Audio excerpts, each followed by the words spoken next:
I can't believe it has come to this, but somebody needs to inject some optimism around here. And I'm nominating myself for that rare job. Next on this week's episode of Michigan Podcast. But there's going to be one team that's going to play solely as a team. No man is more important than the team. No coach is more important than the team. The team, the team, the team. Looks deep for Anthony Clark. Waits for it. Gets caught. They said you can't beat Ohio State. Now what? Brady gets terrific. Throws it, and a touchdown, Knight again. Schultz just before Brazil got him, and a leaping interception by Woodson. Harbaugh back to throw over the middle, caught by Collier at the 5 on his feet. Touchdown, Michigan. On its way. It's good. He's 5'7", 179 pounds, a junior at Michigan. But Jamie Morris packs a wallop, and he delivers for Bo Schembechler. And here's your first play. Pressure coming. Sack. It is Glenn Steele, number 81, who fought his way through the traffic. Option. And Robinson calls his own number, and he's going to score. Oh, an easy touchdown for Robinson and Michigan.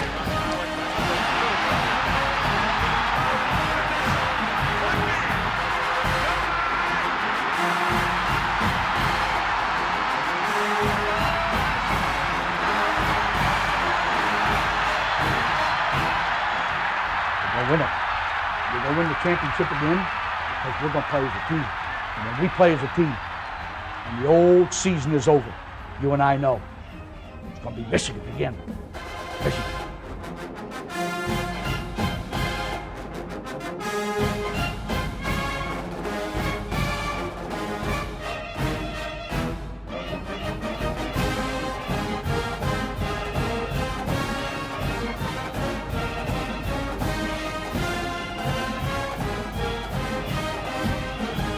Go Blue.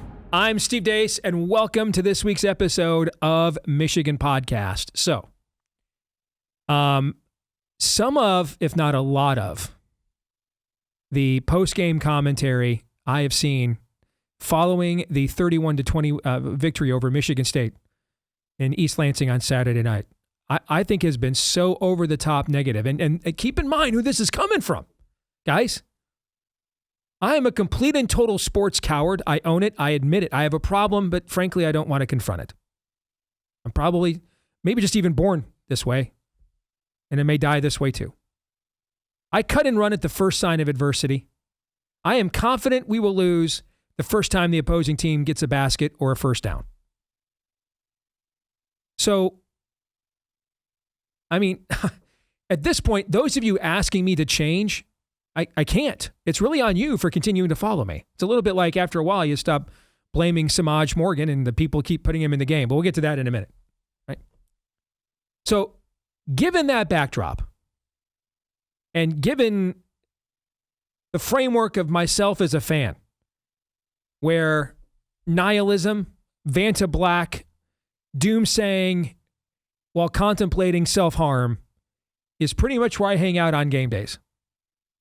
If I think it is time to ease up a little bit, have a broader perspective, and a lot less pessimism, then either I got some really good gummies right before we started taping this, or poop's getting ridiculous out there. Since I didn't have any gummies right before we tested or started taping this, I'm going to go with option number 2. A couple of things here. Just throw some things at you, drop some knowledge on you. It's been 100 years since a Michigan coach has started his career 2-0 against Michigan State. Harry Kipke, 1929-30. Last time. Bo couldn't do it. Lloyd couldn't do it. Jimmy couldn't do it. All Hall of Fame coaches, they couldn't start 2-0. In fact, they all lost their first game to Michigan State. We are playing 3 redshirt freshmen on the offensive line. We are down to no available playable offensive tackles. Our 3 best players on offense are a player who was at Alabama last year, an 18-year-old wide receiver, and an 18-year-old quarterback. In other words, 3 redshirt freshmen on the offensive line, our 3 best skill position players, all were guys who weren't even in the program a year ago. Indicates a complete and total rebuild had to happen here on the offensive side of the ball. We were terraforming an offense here. Oh, and the offensive coordinator is in his first year too. We're 6-2. We shut Michigan State up. Way better Michigan teams than this one have gone up to East Lansing and lost. The last time we rushed for this many yards against Michigan State was 30 years ago. We had Tyrone Wheatley and Tim Biakabatuka in the backfield. We don't have anything close to that right now. Nothing close to that. We're 6-2. We control our own destiny in the Big Ten. If we win out, we will at worst tie for second and then leave it up to Big Ten tiebreakers to determine who gets to Indy and who does not. And the rest of our schedule, Purdue, a bye, Northwestern, Maryland. 3 teams will be heavily favored against. We have way more talent then. And then the game against Ohio State, who hasn't beaten us in a non-COVID year since 2019. That was another decade. We thought Marvel movies were still good in 2019. That's how long ago that was. There's nobody in the Ohio State program that's going to wear a uniform in that game the last Saturday in November who knows what it's like to beat Michigan and win a pair of gold pants. We're the youngest team in the Big Ten. I don't understand hey, and during the game, there's some things that have to be corrected. I mentioned Semaj Morgan. I've just never seen a player that's I've been here for every Michigan game live since 1983. I've never seen a player more consistently permitted to hurt his teammates than Semaj Morgan has been this year. It's crazy what's going on there. And then the play where out of nowhere, Justice Haynes looks like he's going to run for a touchdown and Semaj tackles him. And you see Justice Haynes just throw Semaj down to the ground. Did you watch that in frustration? I mean, I don't know what recruiting pipeline he represents. I don't know, man. I don't know why he gets to play. There's 16 receivers on this team. Somebody's got to be less, lethal to his teammates than Semaj Morgan.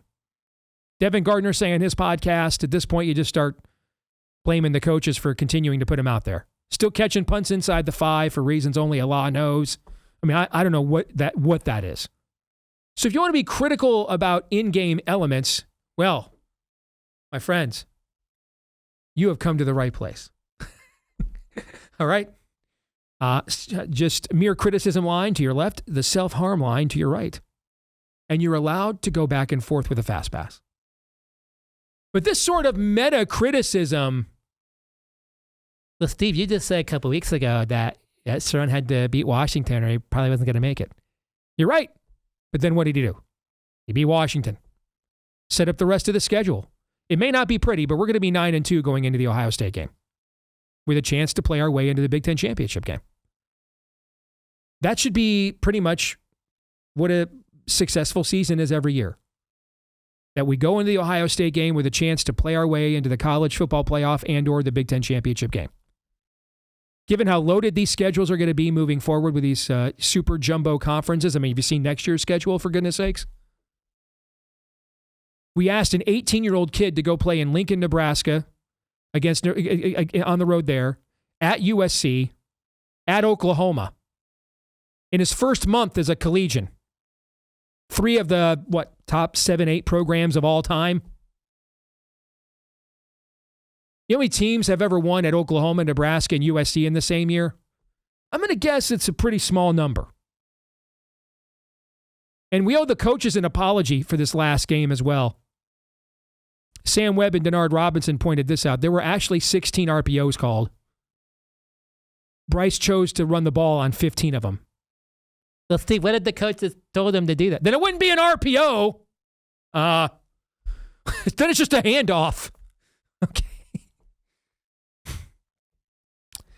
No. He chose to do that. Let's just be honest. Our Wunderkid quarterback, if you watch the game, they wanted to throw the ball. They came out trying to throw it. He just wasn't up to it. The unit wasn't up to it. It kind of flinched on the road. It happens. I watched John Navarre as a senior flinching on the road at Oregon, at Iowa, at Minnesota, a game that was kind of won in spite of him. It happens, especially when you're 18 years old and a freshman in a rivalry game. He flinched on the road. Thankfully, we had a plan B to go to at halftime. After a terrible second quarter, we had a plan B to go to with the running game. And we got out of there with a win, which in a rivalry game, that's all that matters. Just get out of there with a win. Oh, by the way, the 80 points Michigan has scored its last 2 trips to East Lansing are the most it has scored in consecutive trips to Michigan State since 81 and 83. That was 40 years ago. We haven't had that many rushing yards against them since 30 years ago. Again, we're in the playoff hunt. We got through the front end of the schedule, still in the playoff hunt. We're now in the part of the schedule where we can get some guys healthy, we can rest some guys, we can develop some guys. I really don't get what the meta criticism is about. I really don't. And I say this as someone that, doom speak. I mean, when it comes to doom speak, I speak parcel tongue. You can't outdoom me and not have just offed yourself by the, second quarter changeover. And if I am the person saying, easy, Tiger, then this has just gotten kind of ridiculous. We have a freshman quarterback, a true freshman quarterback. We don't have a backup quarterback. All right. We are down to our final playable offensive tackle. We are starting 3 redshirt freshmen, and 2 of them were not supposed to start. So they weren't getting groomed all offseason like Jeff Backus and Steve Hutchinson were back in the day. We didn't even know Blake Frazier was going to put on enough weight during the offseason after being hurt much of it to even be able to play. He's your starting left tackle right now. Justice Haynes wasn't even in this program. Andrew Marsh was a good wide receiver recruit. He wasn't a 5-star, like a top 100, 150 kid. He's by far the best wide receiver we have. The defensive tackles, frankly, have been a disappointment from what we were billed heading into the year. And yet, we're 6-2 with a top 10-ish defense. We're heading into the part of our schedule now that we can get this freshman quarterback up another level so he's ready to make some hopefully big-time throws against Ohio State. And we're set up to go into the game playing for all of our season goals. Remind me again what the complaints are about on a meta level. During the game, there are definitely things we could be asking questions about. And if you want those questions asked and you're looking for hopeless answers, my account is @MichiganPodcast. All right, we should hang out. But when the emotion of the game is over and hopefully logic and reason prevails, we're in a pretty good position here. Schools that we recruit against, LSU, Penn State, outfire, Florida, outfiring their coaches. I mean, I don't know, man. I don't know. I usually look for things to be negative about because optimism is a foreign concept to me. But I do not get the level of drain circling around a lot of our fan base right now. I think it's just completely unwarranted and way out of bounds. Or I just had some really good gummies before we started taping this episode. I don't know. Folks, the best way to support us here at Michigan Podcast is to do so via our Patreon page, patreon.com/Michigan Podcast. We are posting picks there year round, whether it's Major League Baseball, whether it's college basketball, whether it's the NFL, and of course, college football. Our win total best bets, you would have gotten those, for example, before the market moved. About half the books in the last few days moved on Texas under 10.5 down to 9.5. If you were following us on Patreon when we posted that, you would have gotten that before that number moved, right? So we give you all kinds of great data and picks, PGA major picks as well. We've cashed 8 of the last 11 majors in professional golf. So if you want to support us on our Patreon page, it's just $10 a month there at patreon.com/Michigan Podcast. That's right, just $10 a month. Patreon.com/Michigan Podcast. That's patreon.com/Michigan Podcast. And thank you so very much if you're one of our supporters already.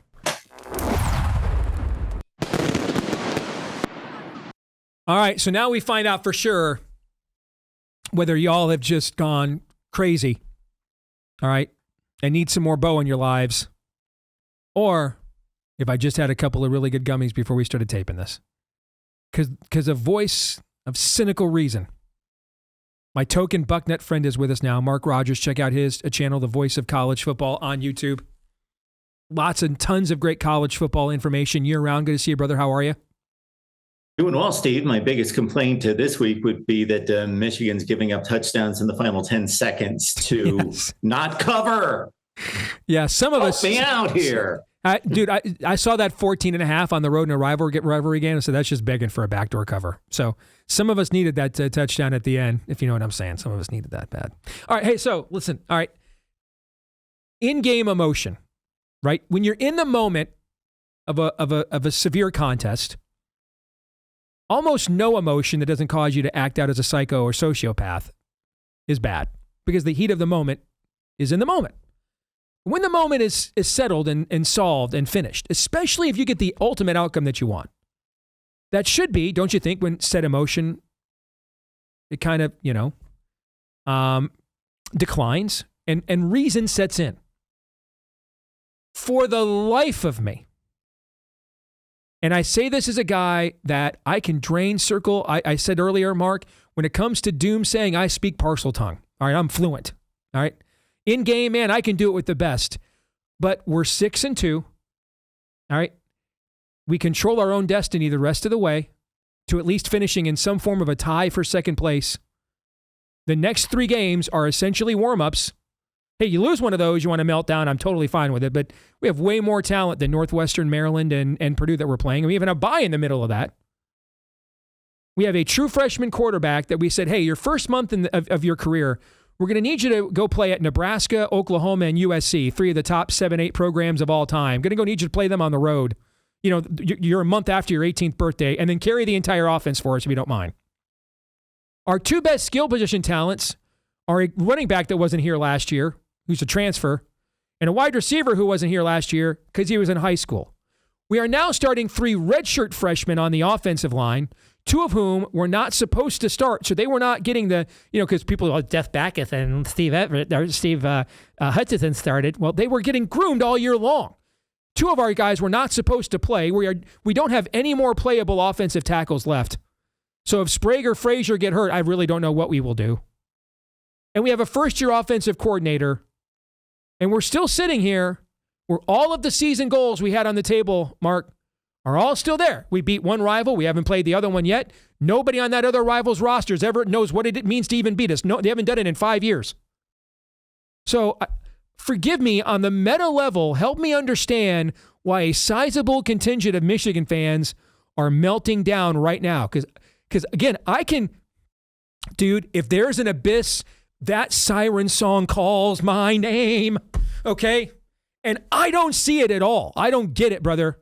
So if I'm the one thinking, I think y'all need some more sunlight, I think this thing's gone whack. Mark, what's your take?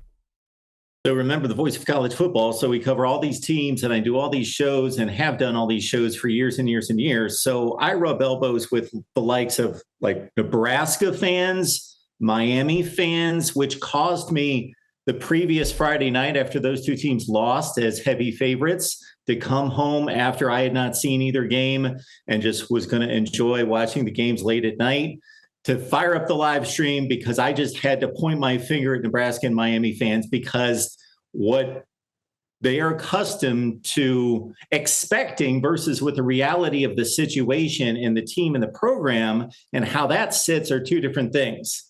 So I'm going to do the same thing to a certain extent here, although don't put yourself in the place of Nebraska and Miami. Obviously, this is a school that's won 3 consecutive Big Ten championships very recently and a 2023 national championship. But you also have to understand that's what Michigan fans are comparing this team to.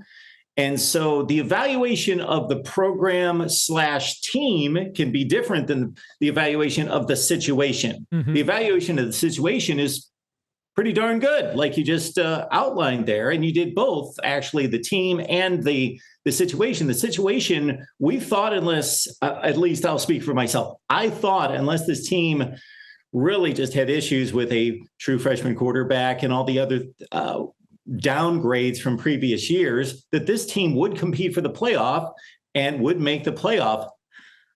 I had the same evaluation at a lower level for Nebraska when people asked me my projections, and I threw it out there obviously a couple of weeks before the season. Was there's a difference between what this Nebraska team can accomplish because of the schedule and how it sets up versus my evaluation of where this program is and where this team is. Those are two different things. I think the record could look glossy in both of these cases. Well, Nebraska blew this game against Minnesota, but this is a team that has the identity that they had a few years ago. If you just look at the box scores, again, the Washington game was a clear example. And then I just took in the game again just a few minutes ago and the stats to come up with the same assessment. This is a lower grade version of what they were under Harbaugh, 21, 22, 23.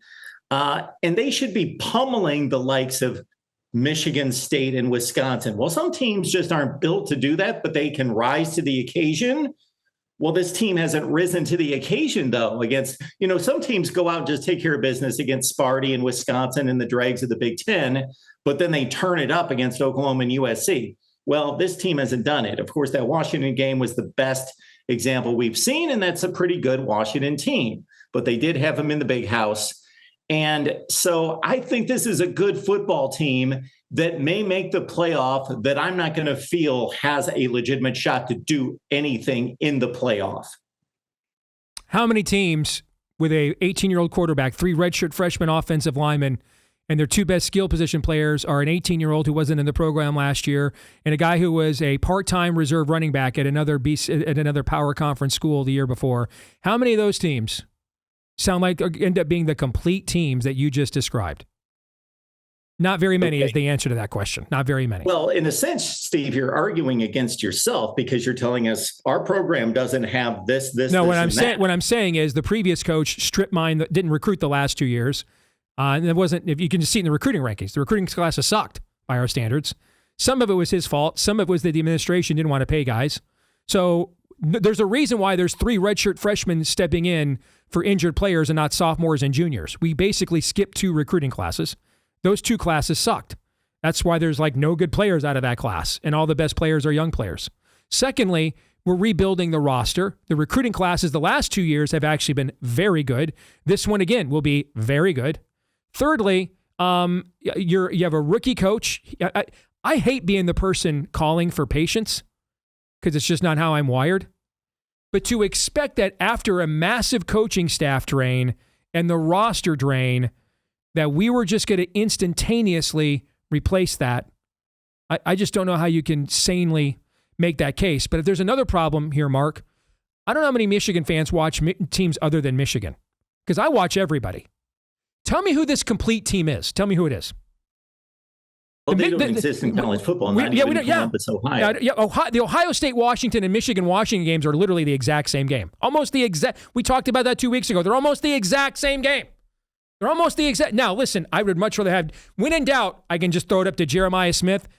I'd rather have that for my margin for error than whatever the hell Michigan's going to try to figure out for its margin for error. But these teams are not that much different. They're not that much different. The circle has been flattened. There really aren't any complete teams. All right. Georgia used to score 43 on Ole Miss because it could. Now it has to. Now it has to do it. Okay. Now it's got to score 43. I mean, Clemson is a team with 4 first-round draft picks. They might go 6-6. It's a completely different era than it used to be. And I think maybe a lot of Michigan fans aren't watching the rest of the sport. But if you watch the rest of this sport, guys, if the playoff ended today, it is possible Vanderbilt, Indiana, and Virginia and Georgia Tech could be in the college football playoff. All right? So I think maybe some perspective about the rest of the sport. There's a reason why Josh Pate says Michigan 2023 was the last great college football team. And he's exactly right about that.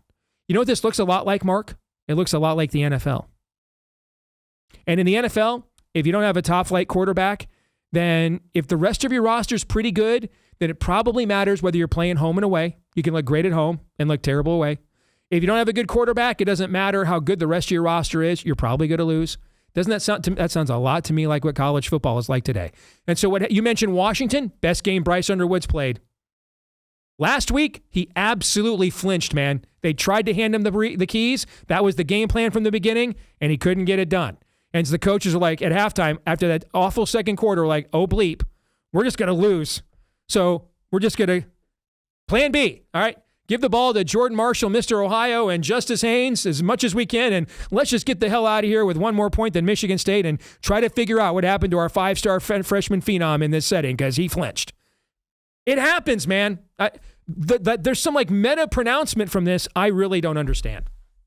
So, Steve, there's not anything here that I necessarily disagree with, but it almost reminds me of a world that you know way better than I do, where stances by some people don't change, but the ground under them has changed. And they stick to their narrative no matter what the facts say. Oh, yeah, I know a little bit about that. Yeah, yes, you know a little bit about that. Familiar with it, yeah. So based on our conversations the last few weeks, I don't think the Oklahoma game was a bit of a slap in the face for me in regards to where I thought this team was and could be. Now they've stabilized since then, but I don't know that our opinions, or at least mine, has changed on Michigan. I've been pretty steady of where I think this team places as a top 10 to 15 team in the nation. I'm just wondering where this what's come through this Wisconsin, Washington, Michigan State stretch that has made you so optimistic. Again, I'm not optimistic. Situation. I'm not optimistic. I just didn't join Hail Bop. That's all. I'm not optimistic at all. I'm actually pretty realistic. In fact, the season has gone almost exactly the way that I thought it would. All right, Bryce's development's been a little slower than I thought, but I didn't think he was throwing for like 3,000 yards or anything like that. And I thought they'd lose at Oklahoma early and lose at USC early. Those are back against the wall moments for blue blood programs, and it was just going to be too much to ask a freshman quarterback to go into those places and win, and I turned out to be right. And I thought we'd probably get program wins against Nebraska and Michigan State just because our program is more stable than either one of those two. And so that means you kind of just create ways to win games when maybe you don't necessarily, dramatically outplay them. That turned out to be true. And then I thought we'd go into these last few weeks against these opponents we clearly have more talent than, and then that was where we really see Bryce develop and be more prepared to be a difference maker in the game at the end of the year. That's pretty much what I said all offseason. It's what I put in my college football preview. It's what I told you. That's kind of exactly how the whole thing has played itself out, in fact. So, again, I understand the optimism because the situation plays into Michigan's hands, unlike last year when they had to play one of the toughest. Just to be clear, it's more about realism versus nihilism.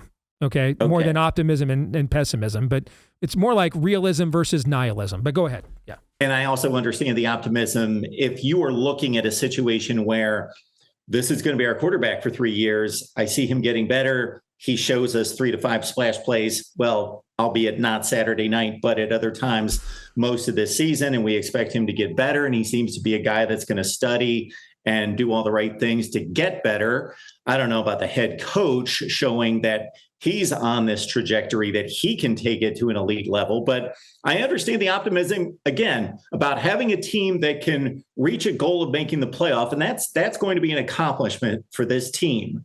And then I can see the optimism toward the future to a certain extent. It's just, I don't know what's really changed in the last few weeks. That Michigan State game and that performance seemed to be a carbon copy of Wisconsin and what they did against Wisconsin, or failed to do against Wisconsin, but just gut out a win against a really bad football team. The difference between the two is they're in reverse.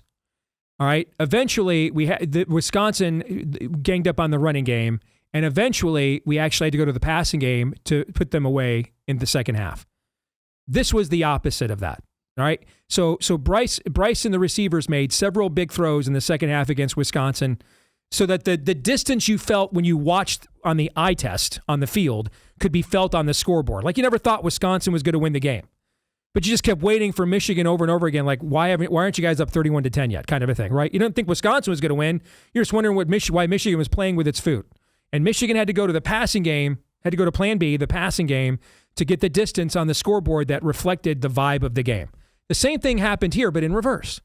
All right. Michigan had to go away from the passing game to the run game to get the distance on the scoreboard that you felt by vibe if you watched the game. And that happens particularly when you have a freshman quarterback and 3 redshirt freshman offensive linemen, Mark. It's just, It happens. You don't have a great game every week. Every week. Some people, though, apparently think that you do, Mark. I'll give you the last word. Well, I think that Michigan's headed on a path, and we're going to see probably the same effort and results this week against Purdue. Purdue's a much improved football team, kind of like Rutgers transitioning to Greg Schiano. They found themselves a much better head coach than Ryan Walters, so they're going out showing a decent effort every week. They lost in the final play to Rutgers last week.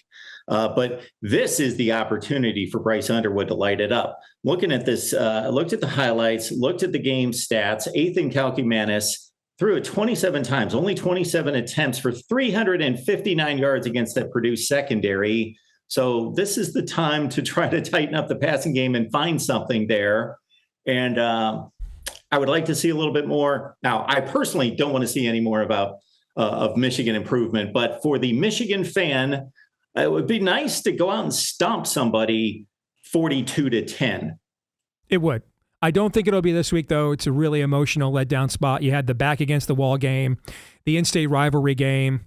You're coming home, playing Purdue. This kind of strikes me as a 28-10, kind of a game. 31-17 kind of strikes me as that kind of a game where, again, you're never going to think Purdue's going to win, but you're like, is Michigan going to make us stay here all the way till midnight before they let us all go home? Or, when are we going to finish these guys off? I do think it's going to be kind of like that. Good to see you again, brother. Appreciate it. Thanks for having me, Steve. You bet. All right, this week's X-Poll results, your biggest worry for the rest of the season. 59% of you said the passing game. 24% of you said special teams. 17% of you said offensive line depth. That might be mine, actually. Just because there's one more injury at offensive tackle and we're putting a guard there, so. But I think all three of those are justified, which is why I use them for my options. Our feedback of the week comes from Victor Valiant, who says, hey, I'm sure Semaj Morgan is a great kid and teammate, but he's not producing on the field and some of his plays are hurting the offense. That's a reasonable way to say what I said earlier. I've just never seen a Michigan player that has been more consistently permitted to hurt his teammates like Semaj Morgan. And it just happens every single week. And I don't get it. Like, Braylon Edwards dropped too many balls. He also was an alien, okay? Calvin Johnson, led the Lions and dropped passes almost every year of his NFL career. He also was the last son of Krypton, right? When there's true greatness, you take trade-offs. There's no trade-off with Semaj Morgan. It's just all a diminishing return. I've just never seen anything like it. That punt return, first of all, we only have the amount of punts we force with our defense, we have 11 returns all year. That's how bad our punt return team is. He tried returning one against Michigan State, just ran right to where the actual tacklers were. This stuff is inexplicable. And the final straw, again, is when he tackled Justice Haynes in the open field. And Haynes got so pissed off when he got up, he threw Semaj back to the ground. That's metaphor alert. I've never seen anything like this. I don't know if he's got some cousin that we want to recruit in a couple of class. I don't know what the issue is because it's clearly not performance on any level. And too often, Semaj Morgan's the best player the other team's defense has. So we're all paying way too much money for this product. Guys are all getting paid way too much money. This is just not excusable. And I agree with what Devin and Jake were saying on their podcast. We're at the point now, you just stop blaming the young man. He's not putting himself out there, and he's not going to take himself out. And you got to start looking at the coaches for saying, what are you doing here? Why are you enabling this? There's nobody else. We started the year with 16 wide receivers on the roster.